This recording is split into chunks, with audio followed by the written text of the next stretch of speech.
경제 뉴스가 연예 뉴스처럼 들리는 그날까지 경제 브리핑 불편한 진실.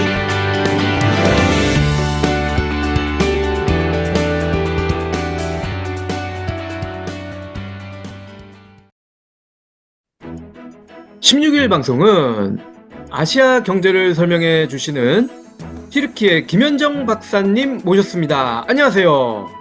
예, 안녕하세요. 김현정입니다. 우리는 지금 되게 추운데 튀르키예는 의외로 춥지 않다면서요? 여기 아직 날씨가 지금 겨울이기는 한데 좀 아주 막 춥진 않아요. 그리고 한국에는 눈도 왔다고 하더라고요. 근데 여기는 아직 뭐 눈은 오지 않고, 그리고 본격적인 겨울 날씨는 아직 시작되지 않은 것 같아요. 그래서 겨울 패딩 입고 나가면은 더울 때도 있고 그럴 정도로 아직 본격적인 겨울 날씨는 시작이 되지 않았는데, 또 그래도 일교차가 커가지고 또 겨울 옷을 안 입고 나가면은 해 지고 나면 너무 추워지기 때문에, 그러니까 약간 한국보다는 덜 추운 것 같고, 그리고 더 그렇게 느껴지는 게 여기 지금 실내에서 난방이 굉장히 잘 돼요. 그래서 정말 여기는 난방은 정말 뭐 다른 뭐 어느 하나에도 뒤지지 않는다 싶을 정도로 굉장히 따뜻해가지고 좀 겨울이 더 춥지 않게 느껴지는 게 아닌가 싶습니다. 그렇군요. 아니, 유럽 가스값이 너무 많이 올라서 난방을 제대로 못 튼다라는 얘기가 많던데 튀르키예는 좀 예외적인가 봐요?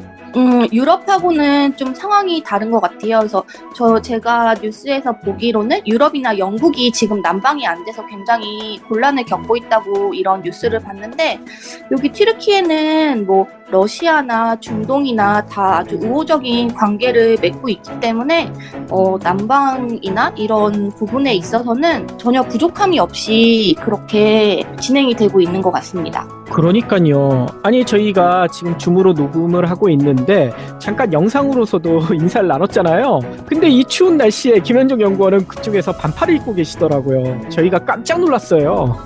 예, 그래서 이게 라지에이터를 또 끄면은 조금 서늘해져요. 그래서 또 예. 끄기에는 조금 애매하고, 또 키면은 조금 켜도 너무 덥고 해가지고 그 서산대사 일화가 생각나더라고요. 그러니까 그 서산대사가 그 이제 절 안에 있었는데, 그 일본 사람들이 엄청 그 불을 많이 떼가지고 거의 뜨거워서 죽을 지경으로 그렇게 온도를 엄청 뜨겁게 뗐는데, 거기에서 약간 그 정신력으로 이제 그 뜨거운 열기를 견디는 그런 일화가 있었던 걸로 기억을 하는데, 막 그 일화가 생각날 정도로 굉장히 더워가지고 밤에 자다가 막 땀이 너무 많이 나가지고 깨가지고 막 라지에이터 다 잠그고 창문 열었다가 그 조금 환기 되고 하면은 다시 닫고 라지에이터 켜고 이럴 정도로 난방은 정말 세계 최고다 싶습니다. 세계 최고라고요? 와. 확실히 그 서산대사의 후손들이라 다른 것 같아요. 이 찜질방 가면 불가마가 있는 데가 있잖아요. 그쵸? 저는 거기 들어가면 한 1분 정도밖에 못 버티겠던데, 예. 어르신들은 10분 이상 견디시더라고요. 예. 아니, 네. 겨우 10분 가지고요. 예, 20-30분도 있을 수 있죠. 너무 뜨겁더라고, 불가마는. 예. 아니, 그런데 저는 이것도 좀 궁금해요. 얼마 전 뉴스를 보니까 지금 유럽에서 가스나 이런 난방을 제대로 못하기 때문에 우리나라 온돌 문화를 받아들이는 그런 데들이 늘어나고 있다는 얘기가 있더라고요. 우리나라 온돌 시스템이 가장 가성비 좋은 난방 시스템이래요. 그렇게 알려져가지고, 특히 뭐 영국이라든지 이런 에너지 위기가 있는 나라들의 고급 아파트들은 요즘은 새로 지을 때 우리나라 온돌을 깐다고 하더라고요. 근데 튀르키예는 그런 움직임은 아직 없나요? 여기는 온돌은 아닌데, 이게 라지에이터는 이제 벽면에 이제 난로가 있는 거잖아요. 그래서 여기에서 열이 나오는 건데, 근데 온돌 효과도 좀 있어요. 그래서 제가 라지에이터가 있는데 방바닥도 뜨끈뜨끈하다라고 했더니, 그 다른 선생님이 설명해 주시기로는 열선이 바닥에도 깔려 있대요. 그래서 그 열선이 지나가는 곳이 이제 뜨거운 거라고 해서, 여기도 뭐 온돌만큼 뭐 다 이렇게 뜨끈뜨끈하지는 않지만 방바닥도 그냥 따뜻한 정도? 예. 튀르키예가 우리 형제 나라 맞긴 맞네요. 우리는 온돌 비슷한 그런 시스템이 있다는 거 아닙니까? 그래서 그 바닥이 아주 차갑진 않아요. 그러니까 아주 공기로만 데피는 거는 아니고 바닥에도 좀 열선이 있어요. 어허. 그래서 김현정 연구원이 반팔 입어도 감기도 안 걸리시고, 예, 건강하게 생활이 가능하신 거죠?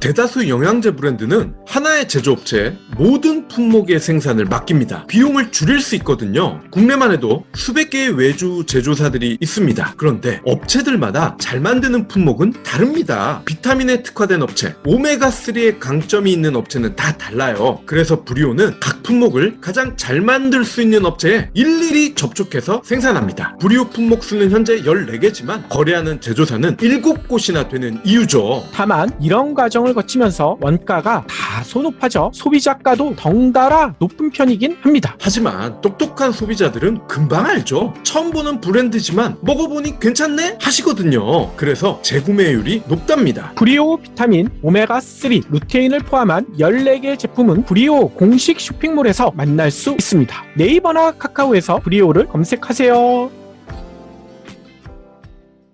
자, 그럼 오늘은 터키의 소수민족 이야기인데, 터키도 중국처럼 소수민족이 많은 모양이죠? 그 중국은 제가 듣기로는 한 55개, 65개 정도의 소수민족이 있는데 튀르키예도 그 정도는 아니지만 소수민족이 꽤 많이 있고 또 소수민족들이 같이 이 터키인들하고 공존해서 살아가고 있으니까 이제 튀르키예도 이 소수민족들이 상당히 존재한다고 볼 수 있겠습니다. 그렇군요. 아니 그런데 보통 터키, 그러니까 튀르키예 소수민족 하면 쿠르드족 여기만 있을 줄 알았는데 그 쿠르드족 말고도 많다면서요.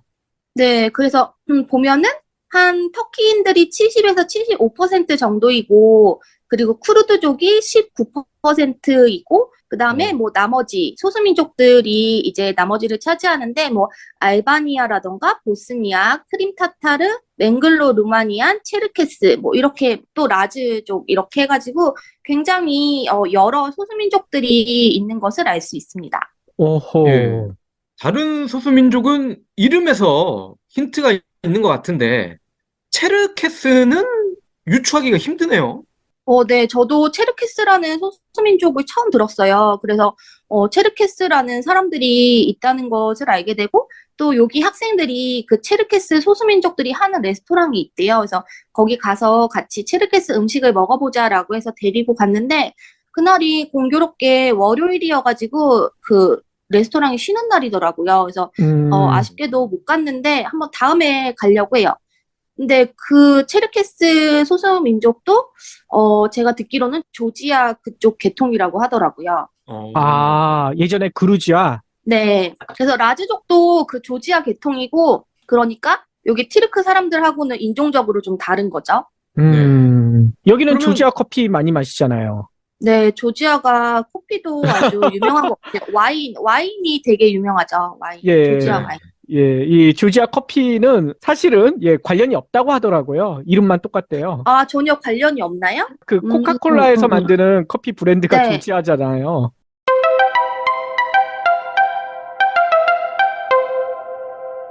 그러면 오늘 소개해 주실 소수민족이 어디죠?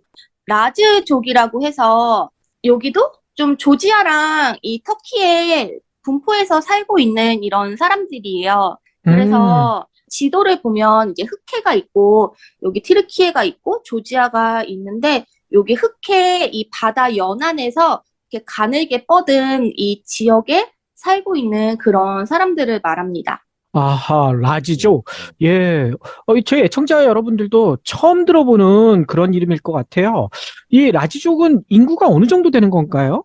아, 라즈족은 터키에는 한 10만 명 정도 살고 있고, 조지아에도 한 1000명 정도 살고 있고, 독일이나 러시아에도 아주 소수의 사람들이 살고 있다고 하는데, 대부분이 다 터키에 살고 있고, 뭐 한 10만 명 정도 산다고 하는데, 이 중에서 이제 라지어를 정말 모국어, 네이티브로 이제 발화하는 사람들이 뭐 한 3566명 정도 되고, 그리고 라즈족인데도 이제 터키어나 이런 거를 그 그러니까 모국어로 사용을 하고 라지어를 제2의 언어로 구사하는 언어는 한 2만 1,054명 정도라고 합니다.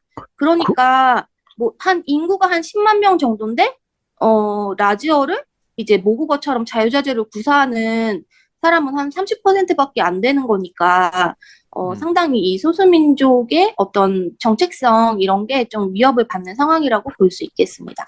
그러니까요. 진짜 소수민족 중에도 소수민족인 것 같아요. 그런데 그런 소수민족이 고유 언어가 있다. 아직도 유지가 되고 있다. 이 사실도 되게 놀랍네요.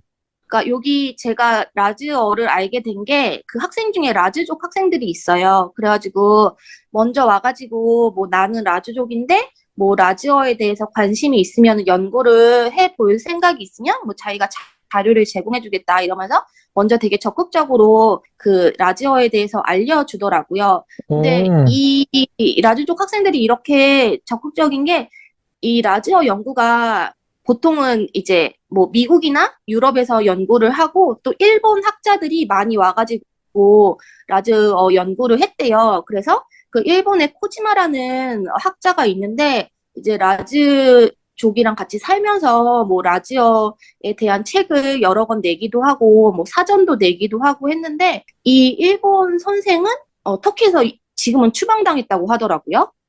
왜요? 그러니까 그 일단은 소수민족 언어를 연구하는 것 자체도 이 터키 정부에서 그게 반기지 않을 뿐더러 이 일본 학자가 라즈족 결혼식에서 라즈어 전통 노래를 라즈어로 불렀는데 이제 그 라즈어를 이제 공개적으로 이렇게 노래를 부르는 게 이제 옳지 않다라고 해서 그 현지 경찰한테 막 두들겨 맞고 터키에서 추방되는 조치를 받았다고 합니다. 와, 이게 언어 탄압을 하는군요.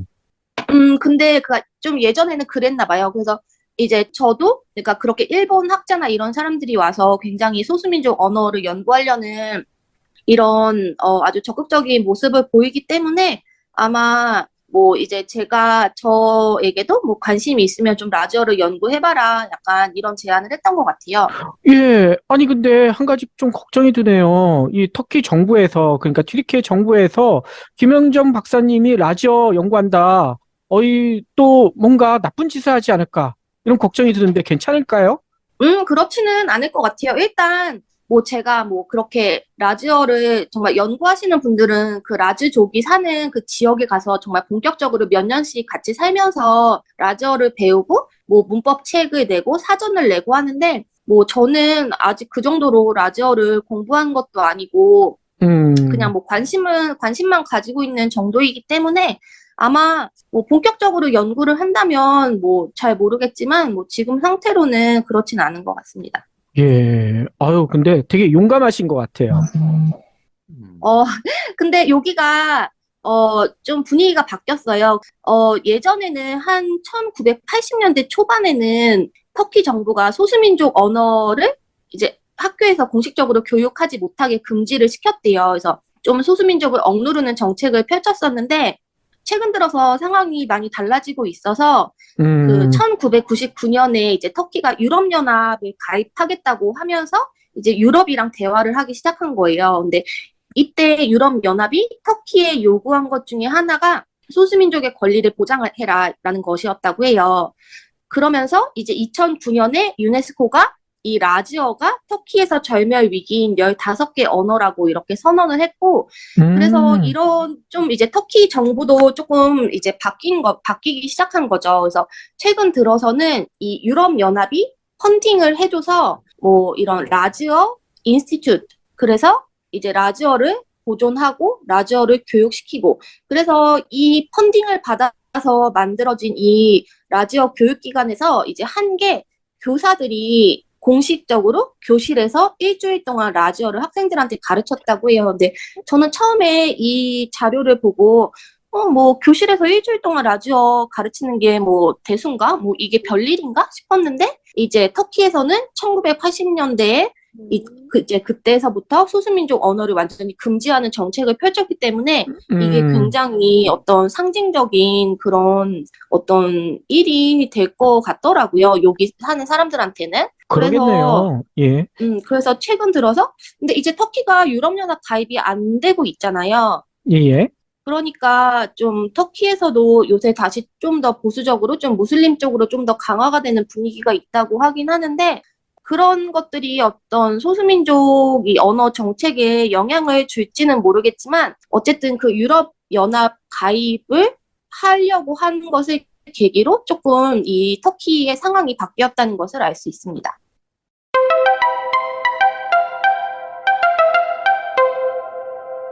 보통 같은 지역권의 경우에는 언어가 다르긴 해도 비슷한 부분이 많이 있잖아요.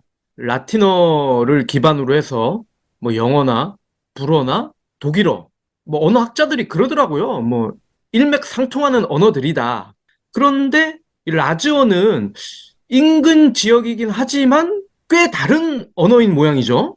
네, 그래서 뭐 저희가 쓰는 뭐 그런 언어들, 뭐 영어, 프랑스어, 독일어 막 이런 언어들은 다 그 인도 유럽어이기 때문에 다 뭐 친척들이라고 볼 수 있죠. 다 그 대동소이하고 또 단어도 다 비슷하잖아요. 그래서 스페인 네. 애들이 영어 잘하는 것처럼 예, 예. 뭐 그 단어 뭐 다 스펠링도 똑같고 뭐 발음만 다른 정도니까 그래서 다 그 친척 언어라고 볼 수 있는데 여기 라지어는 좀 독특한 측면이 있는 게 이 라즈어의 그 어족이 카르트벨리안어라 그래서 그러니까 뭐 저희가 알고 있는 뭐 인도 유럽어 아니면은 뭐 알타이어 아니면 뭐 이런 언어들과는 달리 독자적인 그런 어족을 형성하고 있어요. 그래서 카르트벨리안 어족이고 남부 카프카스에서 쓰는 그런 말인데 뭐 라지어라거나 뭐 조지아어라던가 이런 언어들이 이제 해당이 된다고 하는데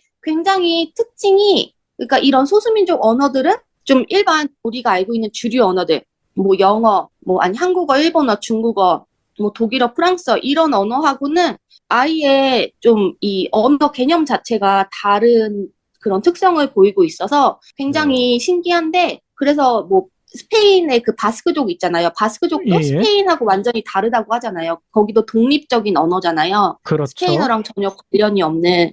그다음에 뭐 지르바러, 호주 원주민어 이런 소수민족 언어에서 이렇게 독특하게 나타나는 문법 특성이 있는데 여기 라지어에서도 그게 나타나서 간단하게만 소개를 해드리면은 그러니까 뭐 내가 사과를 먹었다라고 했을 때 이제 먹었다라는 타동사의 목적어가 사과를이 되고 우리는 이게 목적어라는 걸 알려주기 위해서 을르를 붙이잖아요. 예, 예.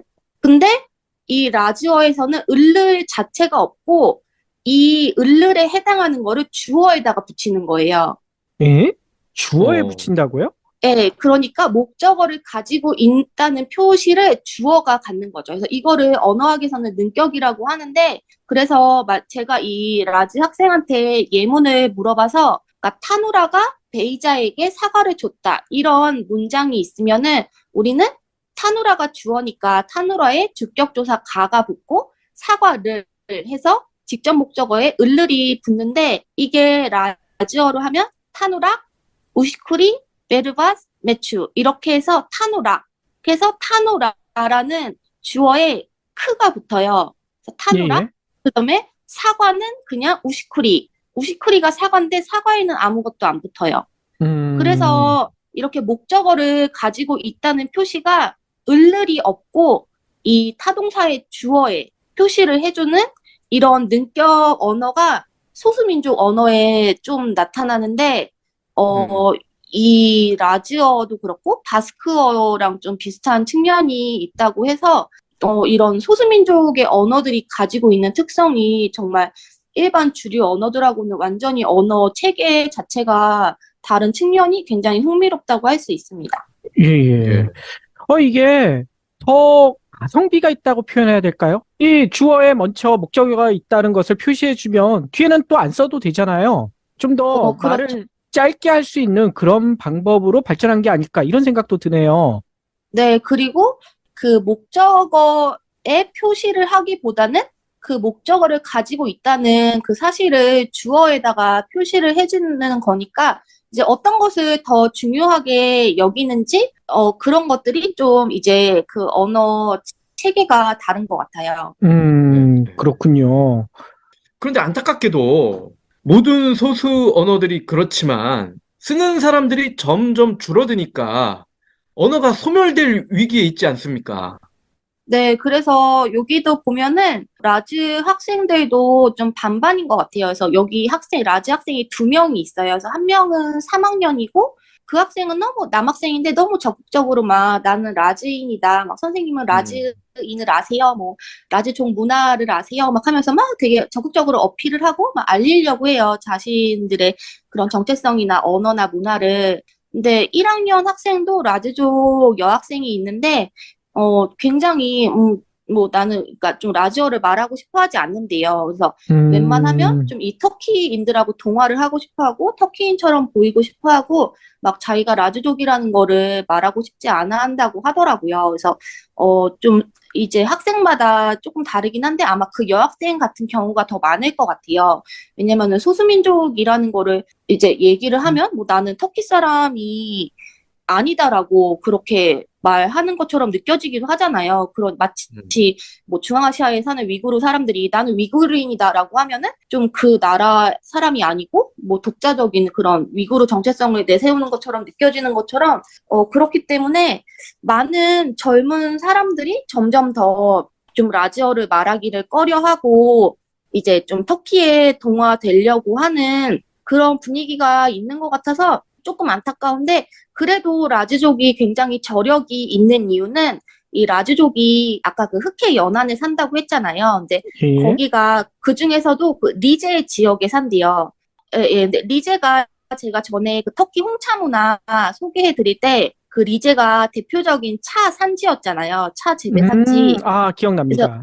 그래서 리제가 거기에서 뭐 차 농장 많고, 근데 라즈족이 거기에서 차 농장을 많이 한대요. 그러니까 그런 전통 산업이 있어서 뭐 수천 년 동안 그 라즈 지역에서 산 거죠. 그러니까 그 라즈 학생도 뭐 자기는 조상 대대로 수천 년 동안 리제 지역에서 살았고, 뭐 자기도 나중에 뭐 나이 들면은 다시 리제로 돌아가서 차 농사를 지을 거다라고 하니까 어떤 그런 전통 산업의 기반이 튼튼하고 그거를 토대로 그 라즈족의 정체성이 그래도 조금 유지될 수 있는 게 아닌가 싶습니다.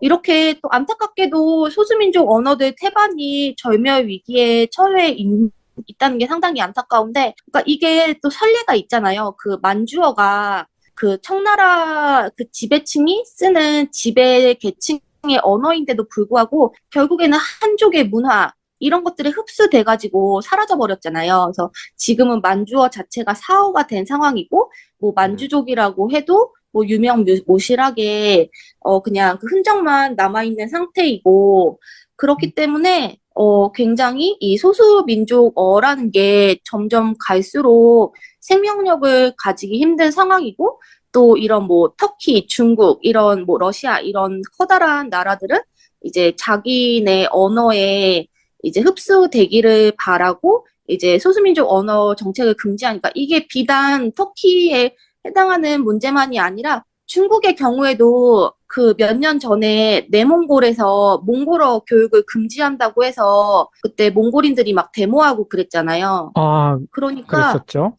네, 그러니까 좀 그래도 러시아는 이제 그 소련 때 뭐 이제 인위적으로 막 이렇게 공화국을 만들어 줘가지고 이제 그 소수민족들이 자치공화국을 세우고 살기는 하지만 그때 BBC에서 이렇게 르포 취재를 한 그 영상을 봤더니 거의 그 소수민족 자치공화국 태반이 경제 기반을 가지고 있지 않아서 범죄율이 굉장히 높고 거의 마약이 너무 많이 침투해 있어서 거의 제대로 된 인생을 사는 사람이 없다라고 할 정도로 소수민족의 정체성을 지키고 살기가 굉장히 힘든 그런 사회 구조가 돼 있는 거죠. 그렇죠. 거기다가 그 해당 정부도 그거를 방치하거나 아니면 오히려 더 유도하는 것 같아요. 그래야 이 소수민족까지 자기들이 통치를 할 수 있다. 뭐 이렇게 생각하는 것 같은데 그렇게 되면 우리 인류 문화의 다양성 자체가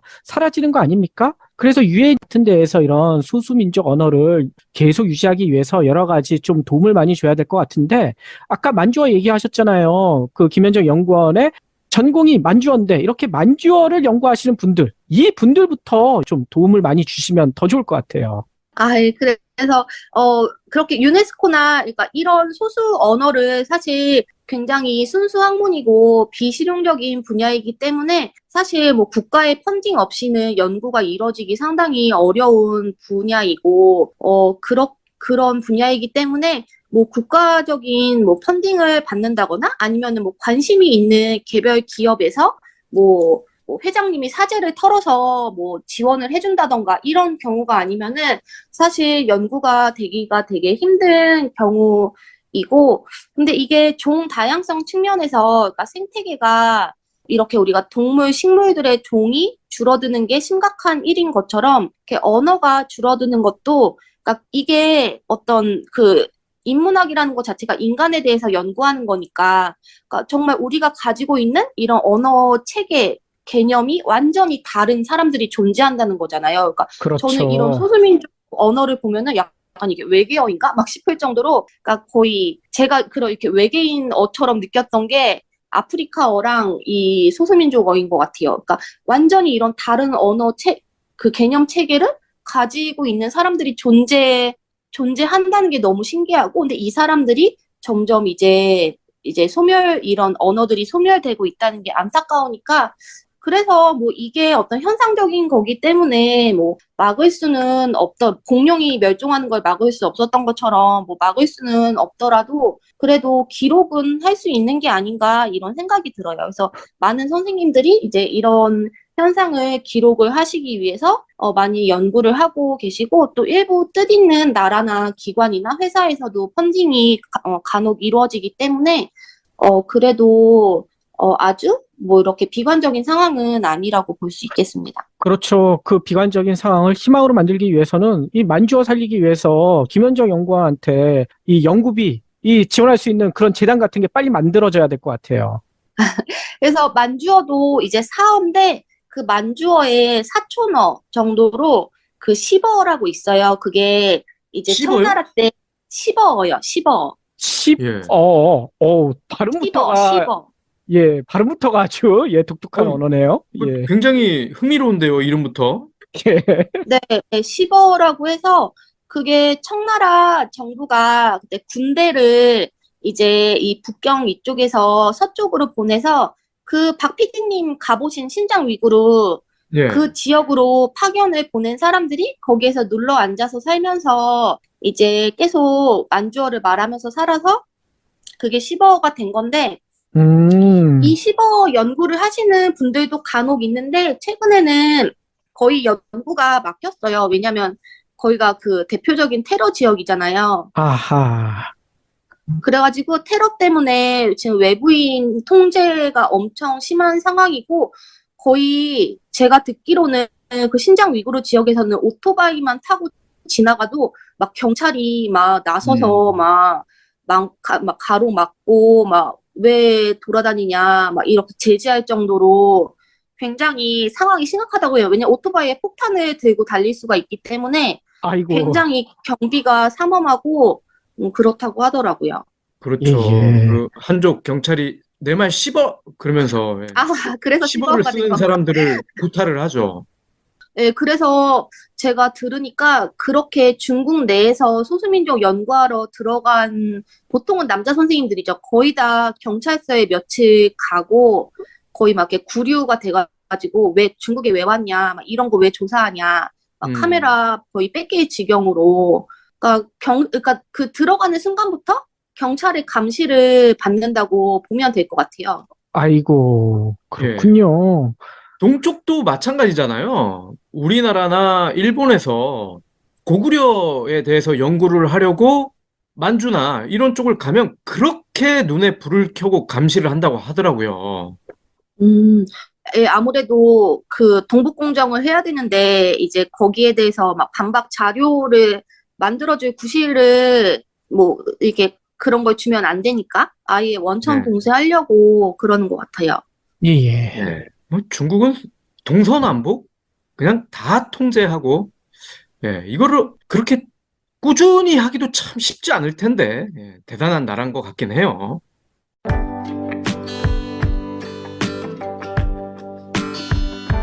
오리털 잠바, 거위털 잠바 보통 세탁소에 맡기실 거예요. 그런데 한 벌당 15,000원에서 20,000원가량을 받습니다. 무엇보다 드라이 클리닝 방식으로 세탁을 하는데 드라이 클리닝을 하게 되면 오리와 거위 털에 있던 유분이 사라집니다. 유분이 사라진다는 얘기는 보온 능력이 떨어진다는 뜻이기도 합니다. 원래 성능 그대로 유지할 수 있는 세탁이 필요합니다. 바로 리왁스 다운워시를 사용하는 거죠. 다운워시는 누구나 쉽게 패딩을 세탁할 수 있도록 도와줍니다. 세탁기에 넣고 다운워시 첨가하고 버튼만 누르면 끝나거든요. 한 벌당 비용이 2,000원 꼴이기 때문에 세탁소에 맡겼을 경우와 비교해 보면 10분의 1에 불과합니다. 경불진몰에서는 다운워시와 다운프루트를 세트로 판매하고 있고요. 세트 판매를 기념해 특가로 여러분을 모시고 있습니다. 베이스워시 현재 품절 상태인데 베이스워시 트래블 젤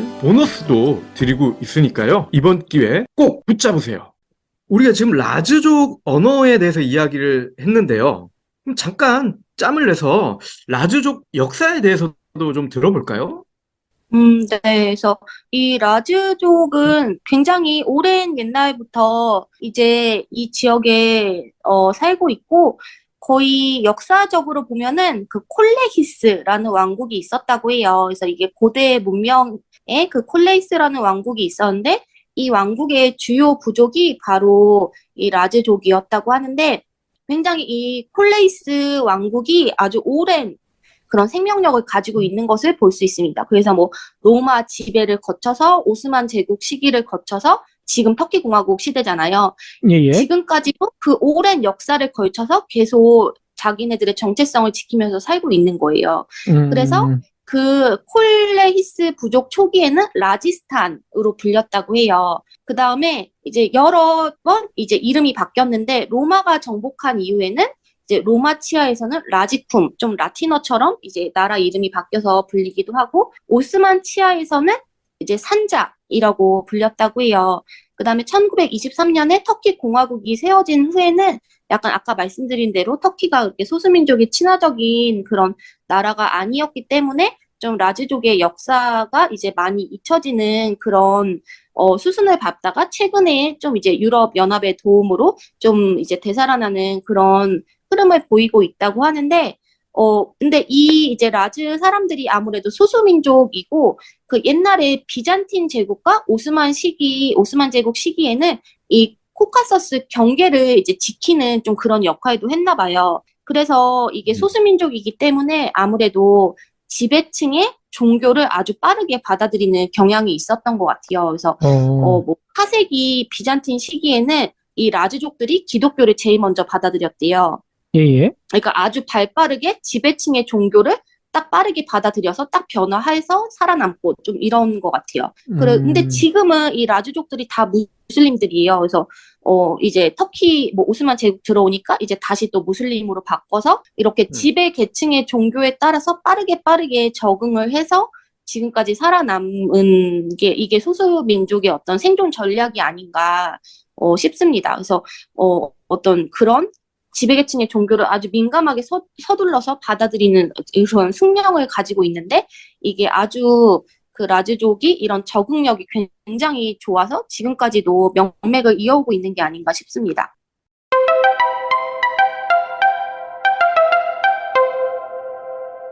네, 지금까지 김현정 박사님과 튀르키예의 소수민족 라즈족의 언어와 역사에 대해서 살펴봤습니다. 네, 저는 라즈족이라는 소수민족이 있는지도 몰랐고 튀르키예도 이렇게 소수민족이 많았는지 오늘 처음 알았는데 다시 한번 이 소수민족의 언어와 역사와 그리고 민족을 보호할 수 있는 그런 프로젝트들에 많은 관심을 범지구적으로 가질 필요가 있겠다 이런 생각이 듭니다. 자, 그럼 오늘도 의미 있는 말씀 해주신 김현정 박사님께 감사드리고요. 다음 시간에 또 모시도록 하겠습니다. 예, 감사합니다. 수고하셨습니다.